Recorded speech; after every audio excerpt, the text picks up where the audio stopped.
Hi,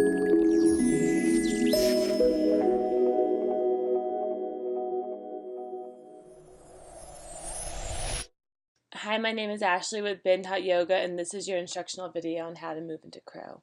Beginning in a deep squat malasana, this will help us open up through our inner thighs. And then we're going to transition into cat-cow from table, dropping through our belly, lifting our head and tail, and then pressing into the mat to round our upper back, drawing our navel to spine, which will help us into our crow pose. Beginners begin here. Find a block. Using it as a perch, come onto the block and come high onto the balls of your feet, bringing your hands to the mat. As you slide your knees toward your upper outer arms, pressing your hands flat onto the mat, fingers spread wide, then lift your hips and draw your elbows over your wrists as you shift forward. Then draw one heel at a time toward your glute, lifting your feet off of the block, pressing into your hands and rounding your back, drawing your navel to spine to give you that extra lift. This is the perfect start for beginners. Let's see this from a front angle. Come high onto the block, hands down, knees wide as you drop your upper outer arms toward your knees. Shift forward, elbows over your wrists as you squeeze your knees to your upper outer arms, shifting forward, lifting one heel at a time as high to your seat as you possibly can. And then with control, release. Second option, no block. Bring your hands to the mat, spread your fingers wide as you draw your knees to your upper outer arms, lift your hips and begin to draw your elbows over your wrists. You're squeezing your triceps with your knees as you lift one heel at a time toward your seat as high as possible.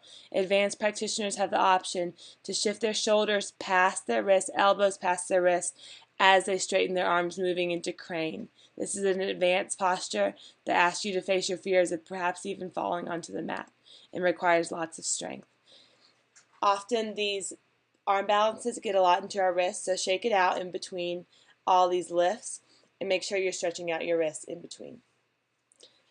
Let's see this again. So draw your upper outer arms toward your knees. You sit down, lift your hips, shift forward, elbows over wrists, squeeze, squeeze, squeeze your triceps in, press into the mat, round your back, and just for fun, maybe shoot back into your chaturanga from your crow. This is a movement for advanced practitioners. And then find your way through your vinyasa as you shift back. Another fun variation to add for advanced practitioners is jumping forward to crow from your downward facing dog.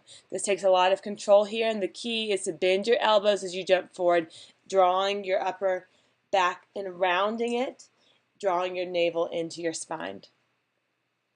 One last time, let's do this from the front as we drop our upper outer arms towards our knees, lift our hips, bring our elbows over our wrists, squeeze our triceps in with our knees as we lift both feet simultaneously towards our seat.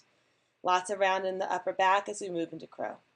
Thank you so much for taking the time to watch this video. Remember that the staff at Bend is always here to help with any questions. Remember to have fun in your arm balances and have a great rest of your week. Namaste.